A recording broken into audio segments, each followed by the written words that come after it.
Salam saudara-saudara, sebelum kita memulai aktivitas kita dalam satu hari ini, baiklah kita disapa oleh firman Tuhan. Namun sebelumnya kita berdoa. Damai sejahtera Allah yang melampaui segala akal, kiranya memelihara hati dan pikiranmu di dalam Kristus Yesus Tuhan kita. Amin. Saudara yang dikasihi Tuhan kita Yesus Kristus, firman Tuhan yang akan menyapa kita dan menghantarkan kita dalam berbagai aktivitas kita satu hari ini diambil dari Titus pasal 2 ayat 7. Dan jadikanlah dirimu sendiri suatu teladan dalam berbuat baik. Hendaklah engkau jujur dan bersungguh-sungguh dalam pengajaranmu. Demikian firman Tuhan. Yang dikasihi Tuhan kita Yesus Kristus, kita jarang sekali mendengarkan renungan yang diambil dari buku atau surat Rasul Paulus yang ditujukan kepada Titus. Namun pada hari ini kita disajikan firman Tuhan yang diambil dari surat Rasul Paulus kepada Titus. Surat ini disebut surat penggembalaan atau surat pribadi dari Rasul Paulus kepada Titus. Titus ini adalah murid rohani dari Rasul Paulus, di mana dia dalam usia yang masih muda juga ditempatkan sebagai pemimpin atau sebagai pengajar, pelayan firman Tuhan di satu kota yang disebut kota itu bernama Kreta. Bernama Kreta itu bisa kita lihat pada Titus pasal 1 ayat yang kelima. Di sana dikatakan, aku telah meninggalkan engkau di Kreta dengan maksud supaya engkau mengatur apa yang masih perlu diatur dan supaya engkau menetapkan penatua-penatua di setiap kota. Jadi Rasul Paulus memberikan tugas kepada Titus. Dia membawa Titus dalam pelayanannya sampai ke Kreta dan meninggalkan Titus di Kreta dengan tujuan tadi, yaitu untuk mengatur apa yang perlu diatur dan supaya engkau menetapkan penatua-penatua di setiap kota.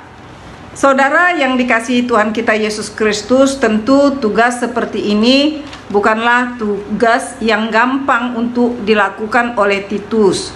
Karena itu dia perlu bimbingan daripada Rasul Paulus bagaimana dia harus memilih para penatua-penatua yang akan ditetapkan di setiap kota. Dan Rasul Paulus juga memberikan syarat-syarat untuk menjadi seorang penatua. Dan firman Tuhan kita hari ini adalah nasihat Rasul Paulus kepada Titus sebagai pemimpin atau sebagai orang yang dipercayakan untuk menyampaikan firman Tuhan, untuk mengatur, memilih para penatua-penatua yang ada di setiap kota.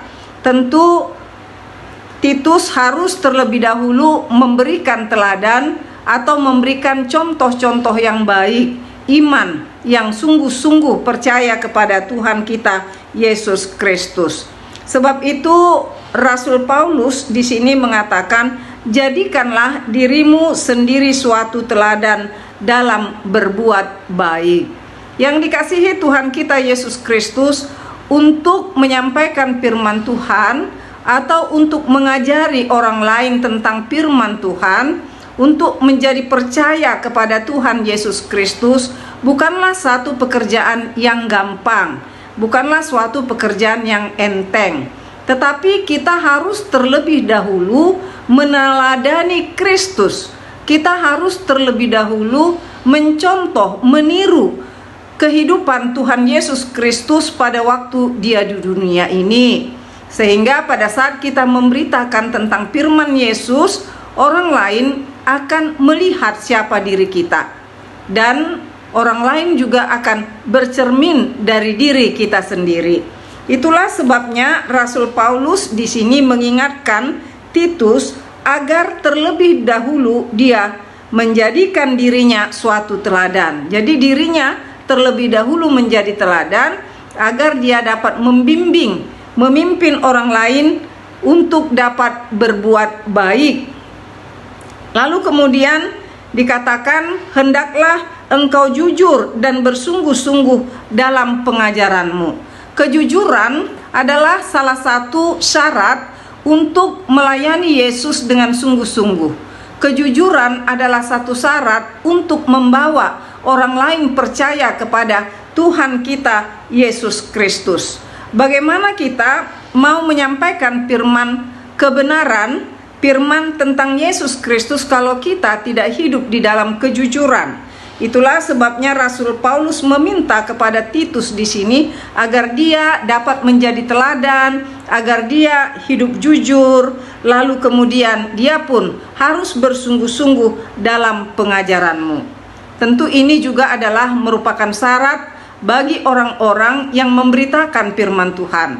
Bagaimana kita mampu untuk memberitakan tentang firman Tuhan kalau kita sendiri tidak hidup di dalamnya? Saudara yang dikasihi Tuhan kita Yesus Kristus, sama halnya seperti seorang bapak atau seorang ibu yang mengajarkan kepada anak-anaknya tentang kejujuran, tentang kebaikan, tetapi anak-anak itu bisa protes kepada orang tuanya kalau orang tuanya sendiri tidak hidup dalam kejujuran. Misalnya seorang ayah yang mengajarkan kepada anaknya, jangan merokok ya, karena kamu masih muda. Lalu anaknya melihat bapaknya sangat kuat dalam hal merokok, sampai kadang-kadang 2 bungkus atau 3 bungkus dalam sehari. Lalu anak itu akan bertanya, kenapa bapak melarang saya merokok, sementara bapak adalah perokok juga, perokok yang sampai menghabiskan 3 bungkus dalam sehari. Atau mungkin seorang ibu yang mengajarkan kepada anak gadisnya agar sebagai perempuan hidup hemat, tetapi anak perempuannya memperhatikan kehidupan ibunya bukanlah seorang yang hemat, tetapi adalah seorang yang boros. Maka dengan pasti putrinya itu akan memprotes, kenapa mama mengajarkan kami tentang bagaimana hidup agar berhemat, tetapi mama sendiri adalah seorang yang boros. Nah, seperti itu. Jadi kalau kita menyajikan atau mengajarkan kepada anak kita tentang hal kebaikan, itu harus terlebih dahulu kita praktekkan di dalam hidup kita. Maka sengaja atau tidak sengaja, anak itu akan memperhatikan kita. Dia memperbandingkan pengajaran kita dengan pola hidup kita, tingkah laku kita. Maka bila tingkah laku kita itu memang benar-benar sesuai dengan apa yang kita ajarkan, kepada anak-anak kita, maka anak-anak itu akan berusaha untuk hidup baik seperti orang tuanya. Jadi seperti itulah halnya Tuhan Yesus mengajarkan kepada kita tentang kebaikan, tentang kasih, tetapi Dia yang terlebih dahulu menyatakan kasih-Nya kepada umat manusia, sehingga kita gampang untuk menerjemahkan tentang kasih. Walaupun mungkin kita sulit untuk melakukan hal itu, tetapi kita sudah melihat bagaimana sebenarnya atau bagaimana caranya untuk hidup mengasihi, yaitu Yesus menunjukkan, memberikan contoh dengan mengorbankan dirinya demi umat manusia. Jadi kita pun mau berbagi kepada sesama dalam banyak hal sebagai bukti kita mengasihi sesama. Jadi saudara-saudara yang dikasihi Tuhan kita Yesus Kristus, bila kita menginginkan hal yang baik dari orang lain, dari anak-anak kita, dari orang-orang yang kita didik, yang kita ajar, maka marilah kita terlebih dahulu memberikan contoh sebagai teladan bagi orang-orang yang kita ajar. Tuhan memberkati kita semuanya dan menguatkan kita untuk melakukan apa yang difirmankan pada hari ini. Kita berdoa. Terima kasih Tuhan Yesus karena firman Tuhan telah menyapa kami, di mana hamba-Mu Rasul Paulus mengingatkan Titus agar kalau dia menjadi pengajar di Kreta, haruslah hidupnya boleh menjadi teladan. Seperti itu juga kami Tuhan sebagai anak-anak yang sudah Tuhan tebus.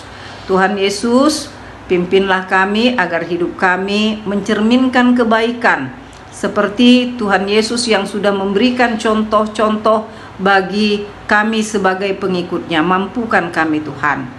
Di dalam kasih anak-Mu Yesus Kristus kami berdoa dan bersyukur kepadamu. Amin. Sampai bertemu lagi saudara-saudara, Tuhan memberkati kita semua.